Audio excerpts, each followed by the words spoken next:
Bonjour, dans cet exercice, nous allons faire un test de deux proportions, aussi appelé dans ce cas-là A/B testing.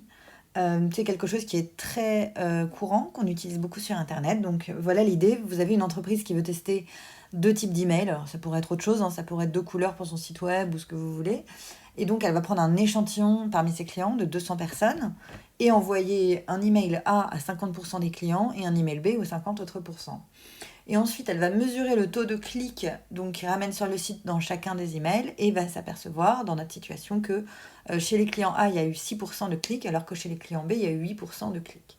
Seulement, voilà, cette différence de 2% pourrait être énorme hein, si elle a beaucoup de clients. Et donc, l'idée, c'est est-ce qu'on peut maintenant supposer, à partir de ces données, qu'en effet, les 8% sont vraiment significativement supérieurs aux 6%. Donc, est-ce que on implémente l'email B pour l'ensemble des clients?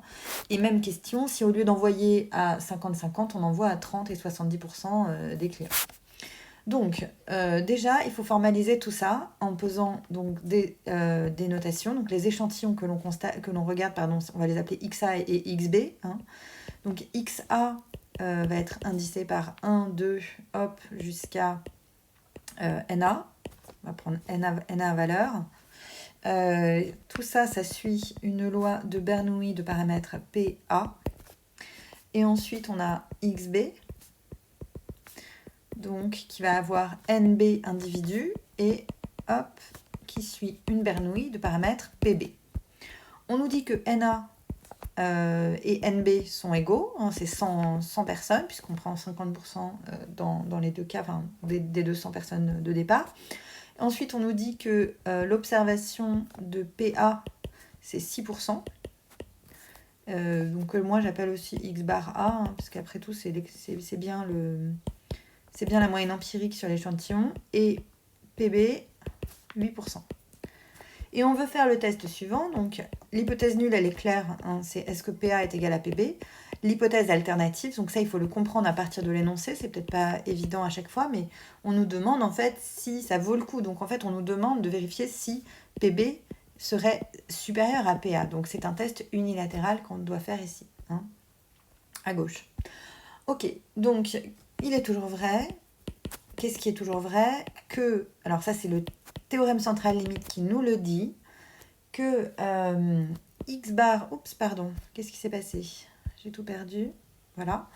Il est toujours vrai que x bar A moins x bar B, donc je vais appeler ça Z, divisé par, alors, quelque chose que j'écris, donc P, P1 moins P sur, donc 1 sur N1 plus 1 sur N2, N1 et NB, pardon, j'ai un peu l'habitude avec N1 et N2. Et donc P, qu'est-ce que c'est? C'est la moyenne en fait entre les deux proportions empiriques. Donc ça va être NA fois X bar A plus NB fois X bar B divisé par NA plus NB.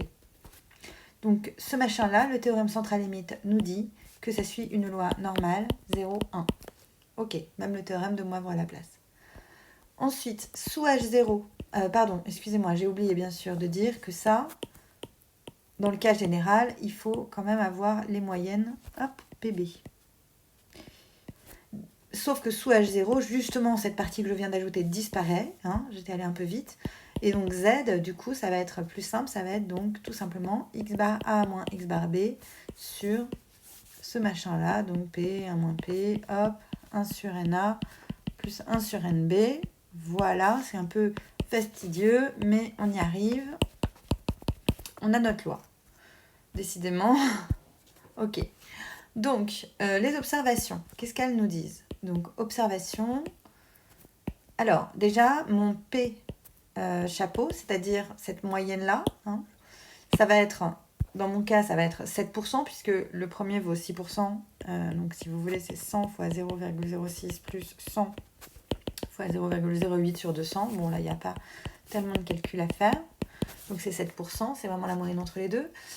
Et du coup, Z observé va être égal à, alors, 0,06 moins 0,08 divisé par, hop, 0,07 fois 0,93 fois 2 sur 100. 2 sur 100, oui, c'est ça. Ok, et donc ce truc-là, je l'ai calculé, ça fait à peu près moins 0,554. Donc comme d'habitude, vous allez vous positionner dans la loi normale. Hop. Nous, on se trouve ici, moins 0,554. On voudrait 5% ici.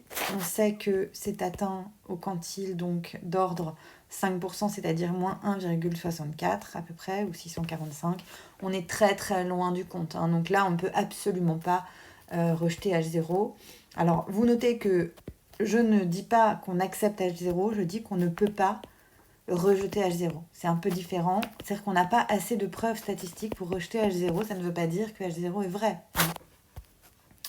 Ok, donc ça c'est fait. Maintenant, qu'est-ce qui se passe si jamais on change NA et NB? Donc si dès le début on dit que NA c'est 30% de 200, c'est-à-dire 60 personnes, et que NB on envoie à 70%, donc 140 personnes, qu'est-ce que ça change? Ça va changer mon P chapeau. Hein, tout le reste, évidemment, est pareil, donc je ne réécris pas tout.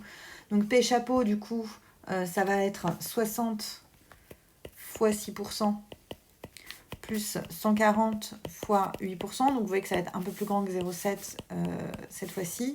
Ça fait 0,074. Et du coup, ça va modifier mon Z observé, qui à ce moment-là, vous remplacez juste 0,07 ici par 0,74 et 0,93 par 0,926 et vous obtenez quelque chose comme moins 0,495.